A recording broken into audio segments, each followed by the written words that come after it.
The ends of border 8, the large flying geese, is a little bit of a complicated block, and it's the hardest lesson you're going to learn in this quilt. I learned how to do these set-in seams a long time ago from a good friend who's a wonderful sewer, and I'm going to show you her method of being able to do it in one continuous motion rather than start and stop the way most people do. I'm going to be marking a seam line with a pen. I encourage you to use a pencil, but I want you to be able to see it. So I'm going to mark here a 1/4 inch spot to get an idea where it is, this way and then this way. And I know that's basically where my needle's going to stop. Also, for the piece that's going to set in, the one in the center, I'm going to mark that one. Eventually you can make these without marking anything. You'll pick up the visual cues, and after doing about 1,000,000 tumbling blocks, I no longer mark these seams, but today I'm going to do it for you. So this piece is going to set into these.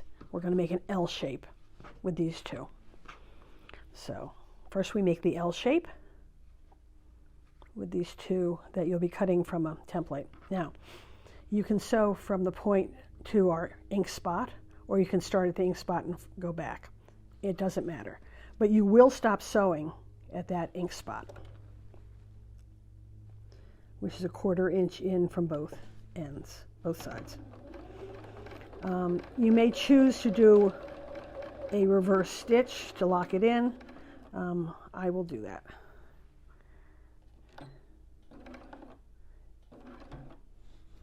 And then take it off your machine.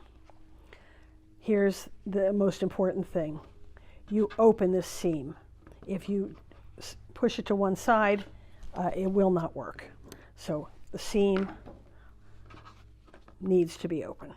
And I'll just do that with finger pressing. Easier said than done. Ah, come on. There we go.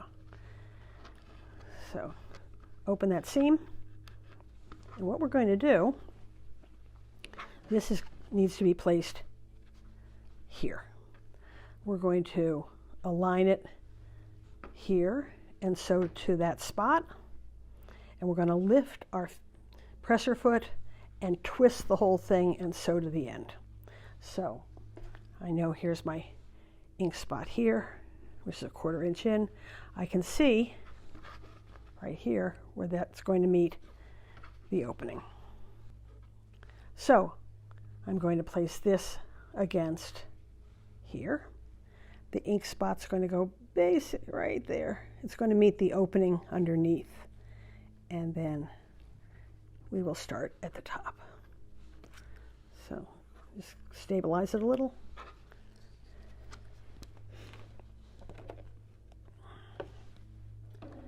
And so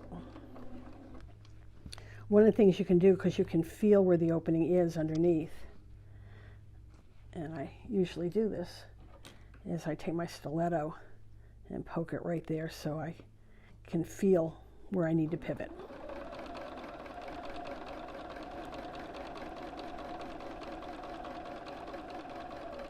Slowly, slowly, slowly, and into the perfect spot. Lift the presser foot, pull this around, and make sure the area we just sewed gets pulled away, and line it up here.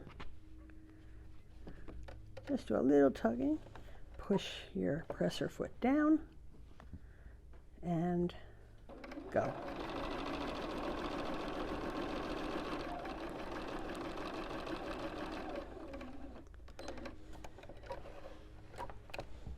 And now you open it up and look at that.